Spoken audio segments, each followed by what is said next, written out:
Muy bien, buenas noches a todos, hermanos. Gracias por las canciones y por la oración, que sea realmente Dios que pueda hablar a mi vida primero y a la vida de todos, pensando como estamos haciendo en la vida de David. Estuvimos pasando ya por Samuel, por Saúl, que todavía sigue en danza, pero ya estamos más que nada enfocados en la vida de David. Y el miércoles pasado estuvimos mirando ese momento clave en la historia cuando definitivamente David se da cuenta que Saúl busca de una manera determinada su muerte, ¿no? ¿Se acuerda que hacen ese pacto con Jonatán para averiguar si realmente Saúl lo quería matar o era una calentura del momento? Y bueno, la reacción de Saúl no dejó lugar a dudas. Así que David no tiene más remedio que huir. El tema es ¿a dónde? ¿A dónde escapar? Y ahora vamos a entrar a ver todo este periodo de la huida de David, ¿no? David como fugitivo. Quiero considerar, si nos da el tiempo, el capítulo 21 y el capítulo 22, ¿no?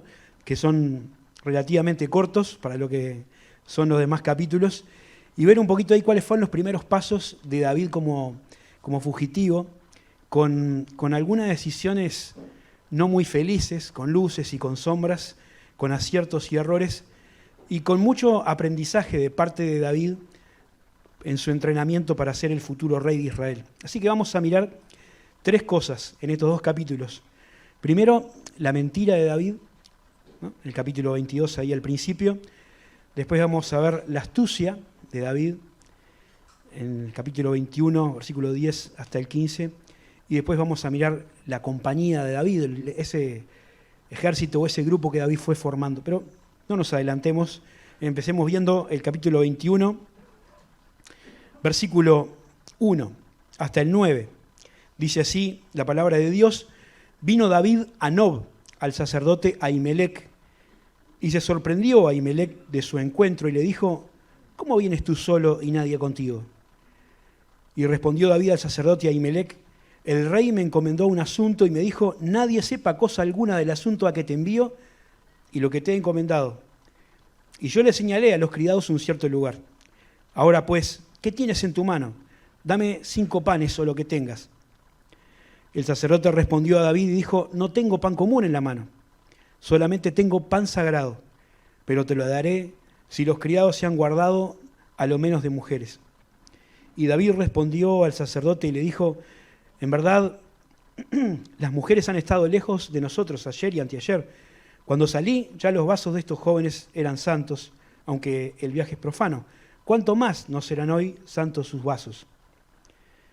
Así que el sacerdote le dio el pan sagrado, porque no había allí otro pan, sino los panes de la proposición, los cuales habían sido quitados de la presencia de Jehová para poner panes calientes el día en que aquellos fueron quitados. Y estaba allí detenido delante de Jehová uno de los siervos de Saúl, cuyo nombre era Doeg, edomita, el principal de los pastores de Saúl. Y David dijo a Ahimelech: ¿no tienes aquí a mano lanza o espada? Porque no tomé en mi mano ni espada ni mis armas, por cuanto la orden del rey era apremiante. Y el sacerdote respondió: la espada de Goliat el filisteo, al que tú venciste en el valle de Ela, está aquí, envuelta en un velo detrás del efod. Si quieres tomarla, tómala, porque aquí no hay otra sino esa. Y David dijo: ninguna como esa, dámela. Así que este es el primer momento de la huida de David, ¿no? David tiene que escapar, no puede agarrar ningún equipaje, ¿no? Tiene que salir directamente del campo donde estaba escondido y buscar algún lugar donde parar. Así que va a esta ciudad o a esta población que se llama Nob acá, ¿no? Que muchos la identifican como una ciudad que estaba al noreste de Jerusalén, camino a la tierra de los filisteos, donde había una comunidad de sacerdotes, una familia numerosa de sacerdotes, ¿no? Que llevaban alguna parte del culto a Dios. Y no estaba el tabernáculo, ¿no? ¿Se acuerdan que eso había quedado en Silo? El arca tampoco estaba ahí, estaba en un lugar llamado Kiriat Jearim, pero los sacerdotes que estaban ahí seguían haciendo parte del culto a Dios, como se mandaba en el Antiguo Testamento, Y como vemos acá, tenían el efod, que era una vestidura sagrada, y tenían estos panes que ahora vamos a mirar un poquito de qué se tratan, ¿no? Y este sacerdote que estaba ahí, el principal, era descendiente de Elí. Y David fue ahí para buscar de los sacerdotes alguna ayuda. Y le pidió que si le daba algo para comer, ¿no? El sacerdote se sorprendió, dice el texto, y le dio un poco de miedo, porque cuando vio a David solo, ¿no?, pensó que algo andaba mal. No era común que un oficial de alto rango del ejército anduviera solo, ¿no? Siempre llevaban alguna escolta, ¿no?, o andaban con su ejército. Pero David estaba solo o con muy pocos criados, ¿no? Ahí parece que hubiera algunos otros jóvenes con él, pero no tenía una compañía de soldados como merecía su rango. Así que eso le dio mala espina al sacerdote y le preguntó, ¿cómo es que vienes tú solo?, ¿no? Dicen algunas versiones que le dio temor, se puso nervioso, otras dicen que temblaba, ¿no? Pero David lo tranquilizó, ¿no? Y le dijo, lo que pasa es que el rey me envió a una misión súper secreta y tan rápido que ni siquiera pude prepararme, ¿no? Le dijo una mentira, ¿no? Le dijo que estaba en una misión secreta. La intención de David no era perjudicar a Ahimelech, ¿no? No era hacerle daño a nadie, sino solamente estaba escapando por su vida y en una situación desesperada fue lo que se le ocurrió decir. Y el sacerdote le dijo, mirá, la verdad que acá no tenemos pan que darte, pan común, sino solamente el pan sagrado. Estos son los panes de la preposición o los panes de la presencia, que eran unos panes, 12 panes, que se ponían en el lugar santo en el tabernáculo.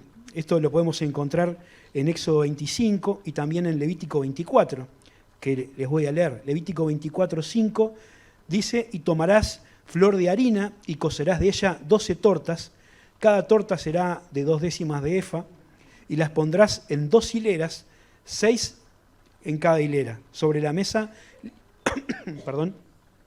sobre la mesa limpia delante de Jehová, y pondrás también sobre cada hilera incienso puro, y será el pan como perfume, ofrenda encendida a Jehová. Cada día de reposo lo pondrá continuamente en orden delante de Jehová, en el nombre de los hijos de Israel como pacto perpetuo. Y será de Aarón y de sus hijos, los cuales lo comerán en el lugar santo, porque es cosa muy santa para él las ofrendas encendidas a Jehová por derecho perpetuo. Así que cada día de reposo los sacerdotes cocinaban una nueva tanda de panes, ponían panes frescos en la mesa de la proposición, sacaban los panes viejos que por derecho que el Señor le había dado era una comida especial para los sacerdotes.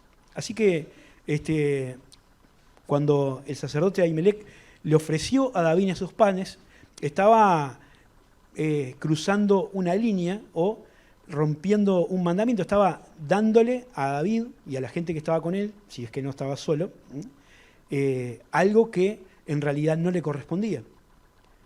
Ahora, Jesucristo, mucho tiempo después, habló acerca de este incidente. Capaz que algunos lo recuerdan. El Señor le dijo a los fariseos que lo que había hecho este sacerdote estaba bien, ¿no? Estaba bien porque la ley ritual era importante y Dios quería que se cumpliera, pero más importante era preservar la vida de una persona, ¿no? A veces los fariseos en el tiempo de Jesús estaban mucho más concentrados en el cumplimiento de la ley exterior, de la ley ritual, que de buscar lo que realmente Dios quería, ¿no? Y ellos como se excusaban a veces en cumplir la ley para negarle ayuda a las personas que necesitaban, incluso aunque sean sus propios padres, y decían, mirá, viejo, no te puedo ayudar porque todo lo que yo tengo se lo consagré al Señor, ¿no? Y Jesús decía que ellos eran hipócritas, que estaban más preocupados por lo exterior que por lo interior. Ay de vosotros, dice en Mateo 23, escribas y fariseos hipócritas, porque diezmáis, o sea, dan el diezmo de la menta, el eneldo y el comino, y dejan lo más importante de la ley, la justicia, la misericordia y la fe. Y esto era necesario hacer, sin dejar de hacer aquello, ¿no? Quiere decir que lo que hizo este sacerdote estuvo bien, ¿no? Porque si bien era contradictorio con la ley de Jehová, que esos sacerdotes tenían que comer ese pan, estaba obedeciendo una ley mayor, que era amar al prójimo y cuidar de la vida de una persona que necesitaba ese alimento. Así que el sacerdote le dio los panes a David, ¿no? Después que aseguró que los jóvenes estaban purificados, que David también se lo dio. Y David le dice después, ¿y un arma? ¿No tenés algo? ¿Algún arma, una lanza, una espada, cualquier cosa? ¿Y qué había escondido ahí o qué había guardado en ese lugar como una reliquia, como un recuerdo? La espada de Goliat, el filisteo, al que David había vencido, ¿no? Y esto es interesante, ¿no? No es una casualidad, ¿no? Es como un guiño de parte de Dios, ¿no? Porque dice David, ninguna como esa, ¿no? Qué mejor que la espada con la que había logrado la victoria que lo había catapultado a la fama. Pero por otro lado también es un recordatorio de algo triste, porque repasando aquel acontecimiento, ¿no? Ese día cuando David venció a Goliat, él fue a hablar con Saúl, ¿se acuerdan? Para entrar en la batalla, y Saúl le decía, bueno, podés porque sos muy chiquito y él es hombre de guerra, por lo menos tomá mi arma, ponete mi casco, mi armadura. Y David dijo, no puedo andar con esto porque no lo practiqué, no necesito ninguna cosa, solamente mi honda y mi cayado, ¿no? Y dijo David, Jehová, que me ha librado de las garras del león y de las garras del oso, él también me librará de la mano de este filisteo, ¿no? Esa confianza que tenía David en su Dios para enfrentarse a Goliat no la tenía ahora, ¿no? Ahora necesitaba un arma, necesitaba ayuda, necesitaba protección, ¿no? Sin duda que la experiencia por la que estaba atravesando David lo tenía confundido, ¿no? Y un poco asustado, y no es para señalarlo con el dedo, es totalmente normal. Pero en ese estado de confusión, David mintió para protegerse, ¿no? Y es verdad que es una mentira en un contexto de guerra, ¿no? En un contexto en que él estaba huyendo para salvar su vida. Sin embargo, eso no implica que la mentira no tenga consecuencias, aunque parecía solamente una cuestión inofensiva para salir del paso. Es interesante, ¿no? Todos estamos de acuerdo en que la mentira es un pecado, ¿no? Eso la Escritura lo dice un montón de veces. Sin embargo, es interesante ver que hay muy poquitas circunstancias, algunas circunstancias excepcionales donde la mentira se usa como un mal menor para salvar la vida de alguien, ¿no? O para avanzar en alguna situación complicada, ¿no? Por ejemplo, cuando Faraón había mandado que murieran o que fueran ejecutados todos los niños varones que nacían en Egipto cuando el pueblo de Israel estaba cautivo, había dos señoras, dos parteras, ¿no? Que se llamaban Cifra, con ese, ¿no? Como la encuestadora, y Fúa, y ellas no hicieron caso de la orden del rey. No hicieron caso, no mataban a los niños cuando nacían. Y cuando el rey, el faraón, las llama y las increpa por eso y dice, ¿por qué están haciendo eso? Ellas mienten y dicen, lo que pasa es que las mujeres hebreas son muy fuertes, son muy vigorosas, y cuando nosotros llegamos ya nacieron los niños, ¿no? Así que no podemos hacer nada. No era así, era mentira. Pero dice la Escritura que Dios hizo bien a las parteras porque ellas hicieron eso para salvar su vida, pues si hubieran dicho la verdad, el rey las hubiera mandado matar. Y además estaban preservando la vida de los hijos de Israel. Pienso en Rahab la ramera, ¿no? Cuando los espías de Jericó entraron en su casa, enviados por Josué, los soldados vinieron a buscarla y Rahab dijo, estuvieron aquí pero ya se fueron, ¿no? Mentira, estaban ahí arriba, ¿no? Pero esa mentira era para proteger la vida de los espías y su propia vida, ¿no? Y la historia nos dice que después Rahab, ¿no? Fue parte del pueblo de Israel, y no solo parte del pueblo de Israel, sino que integró el linaje del Señor Jesucristo. Hay pocos ejemplos así en la Escritura. Y sin duda son excepciones, ¿no? En circunstancias extraordinarias y puntuales, que no nos sirven para nosotros poner como excusa para zafar de errores o irresponsabilidades que hayamos cometido, ¿no? Rara vez nos vamos a ver en una situación en la cual una mentira sea buena o sea necesaria como un mal menor para salvar nuestra vida. La mentira es pecado, ¿no? Nosotros en nuestra mente tenemos la tendencia de clasificar los pecados en graves y leves. Y decimos, bueno, el adulterio, el homicidio, el robo, la borrachera, la fornicación, pecados graves, ¿no? La mentira, el chisme, la avaricia, bueno, eso son más leves, ¿no? Eso con una amarilla alcanza. Y eso es una imaginación nuestra, ¿no? Si uno se pone a leer lo que dice la Biblia acerca de la mentira, se va a dar cuenta de la gravedad que tiene para Dios esta cuestión, ¿no? La Biblia dice, ¿no?, que es uno de los 10 mandamientos, ¿no? El noveno mandamiento es no dirás falso testimonio. En Proverbios 6 dice, hay una lista de 7 cosas que Dios detesta o abomina, y entre esas cosas está la lengua mentirosa y el testigo falso que habla mentiras.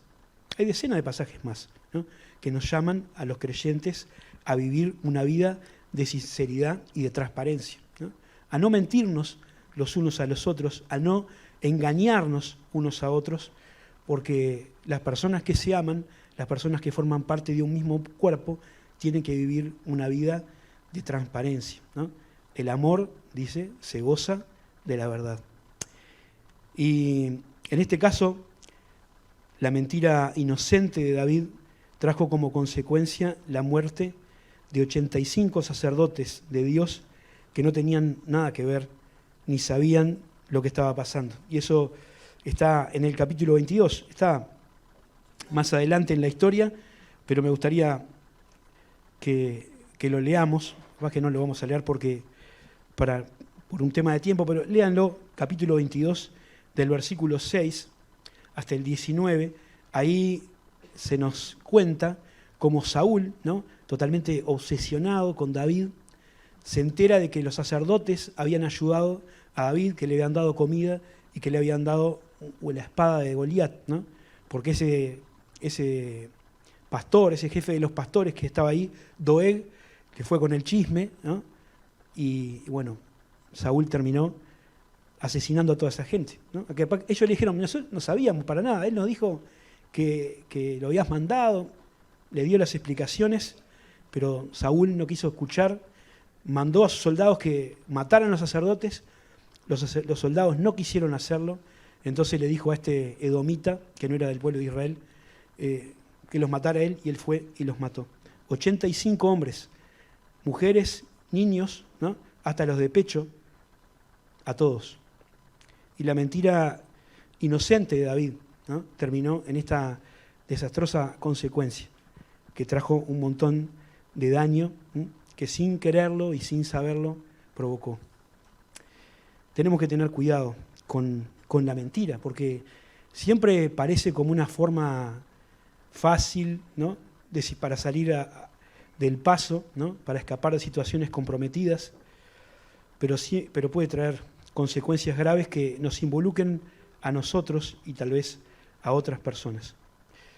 Así que el desafío es ser personas conocidas por nuestra sinceridad y por nuestra veracidad, ¿no?, que cultivemos una vida sin engaño ni hipocresía, que nuestra palabra, ¿no?, sea sí o no, como decía Jesucristo, y con eso alcance para ser confiables y para ser creíbles, sin necesidad de tener que recurrir a promesas o a juramentos extravagantes.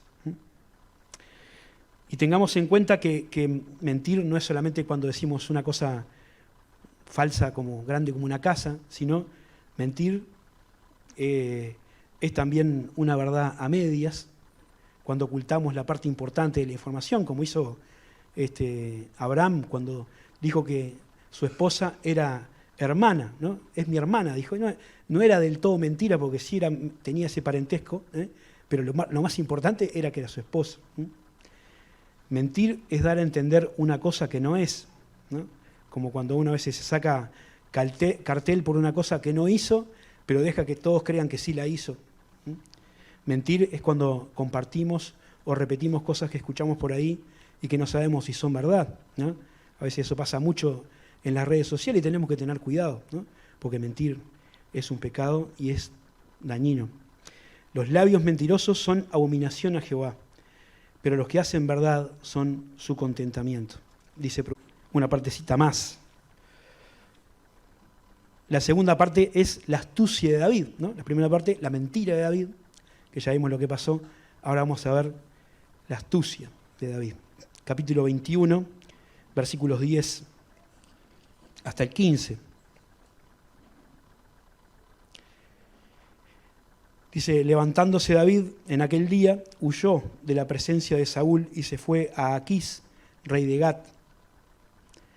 Y los siervos de Aquís le dijeron, ¿no es este David el rey de la tierra?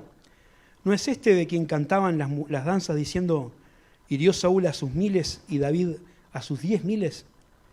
Y David puso en su corazón estas palabras y tuvo gran temor de Aquís, rey de Gat, y cambió su manera de comportarse delante de ellos y se fingió loco entre ellos. Y escribía en las portadas de las puertas y dejaba correr la saliva por su barba. Y dijo Aquís a sus siervos, he aquí veis este hombre de mente, ¿por qué lo habéis traído a mí? ¿Acaso me faltan locos para que hayáis traído a este, para que hiciese de loco delante de mí? ¿Habría de entrar este en mi casa? Así que esta parte de la historia es rara, ¿no? Porque, miren, alguien dijo una vez que una de las evidencias o de las marcas de autenticidad que confirma que la Biblia es la palabra de Dios es la forma en cómo trata a sus personajes ilustres, ¿no?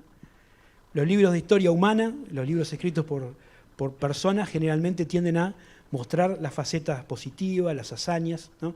Los aciertos, y esconden todo lo que pueden las partes negativas o los errores. Pero la Biblia no es así.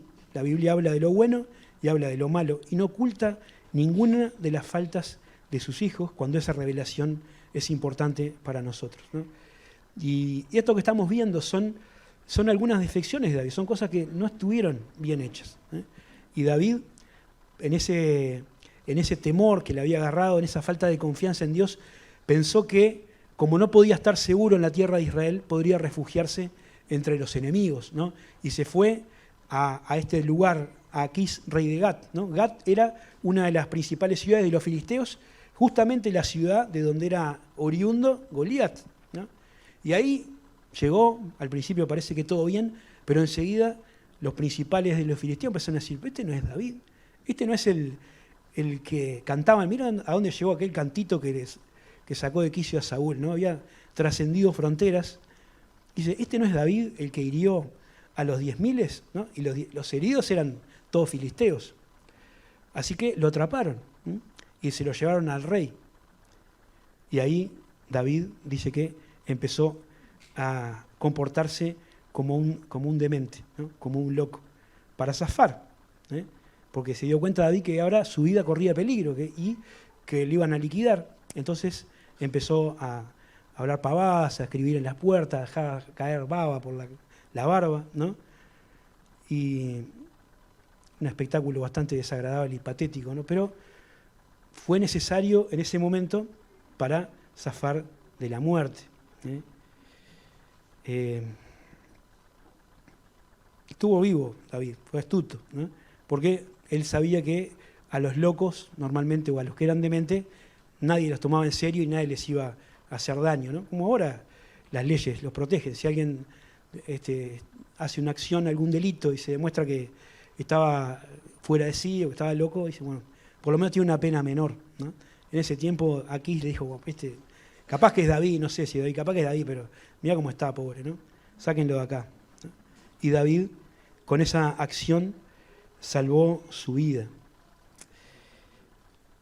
La astucia no necesariamente es algo malo. La palabra en el original tiene dos connotaciones. Una es tener habilidad para una tarea, ¿no? O sea, la destreza o la habilidad para hacer algo, y otra sí está más relacionada con el engaño, ¿no? O con la artimaña, ¿no? Con alguna cosa media turbia, trucha por ahí, ¿no? Pero en este caso, David recurrió a eso para salir de un problema en el cual él mismo se había metido, ¿no? David se dio cuenta que estaba en riesgo de muerte y clamó a Dios. ¿Sí saben que es interesante ir viendo la historia de Saúl, de David, los profetas, toda esta parte, tratando de encajarla con los salmos? Vieron que muchos salmos escritos por David dicen en qué momento se escribieron, ¿no? Y este salmo, cuando David estuvo ahí atrapado por los filisteos, escribió un salmo, que es el Salmo 56, ¿no? Dice, Mictam de David, cuando los filisteos le prendieron en Gat. Este salmo, Mauro hace unos domingo pasado, no el anterior creo, Mauro habló de este salmo, así que si no vieron la reunión, la pueden ver ahí en internet, muy recomendable, ¿no? Pero lo escribió en ese momento, cuando se vio perdido, cuando se dio cuenta que lo habían atrapado, que lo habían descubierto, él escribió esto. Lo que estaba en su corazón era: ten misericordia de mí, oh Dios, porque me devoraría el hombre. Me oprime combatiéndome cada día. Todo el día mis enemigos me pisotean, porque son muchos los que pelean contra mí con soberbia. En el día que temo, yo en ti confío. En Dios alabaré su palabra. En Dios he confiado, no temeré. ¿Qué puede hacerme el hombre? No voy a comentar nada de eso porque les recomiendo el mensaje de Mauro, ¿no? Pero quiero señalar esto: cuando David se vio perdido, dejó de confiar en su astucia, dejó de confiar en sus mentiras y puso su confianza en Dios, ¿no? Y el cambio es radical, ¿no? Fue liberado. Y el Salmo 34 lo escribió después. Salmo 34 dice en la anotación arriba: cuando mudó su semblante delante de Abimelec, y él lo echó y se fue. Así que una vez que David se sintió libre, ¿no?, salvado por la gracia de Dios, porque le creyeron su actuación, él dice: bendeciré a Jehová en todo tiempo, su alabanza estará de continuo en mi boca. En Jehová se gloriará mi alma, lo oirán los mansos y se alegrarán. Engrandeced a Jehová conmigo y exaltemos aún a su nombre. Busqué a Jehová y él me oyó y me libró de todos mis temores, ¿no? Y qué cambio tan radical en la vida y en la mente de David, ¿no? De sentirse perseguido, fugitivo, y de no saber dónde esconderse, de buscar ayuda entre los enemigos del pueblo de Dios. Se dio cuenta que el único que lo podía realmente proteger, que el único en quien podía confiar y podía recibir sustento, era de parte del Señor, ¿no? Y ahí David se va para la cueva de Adulam.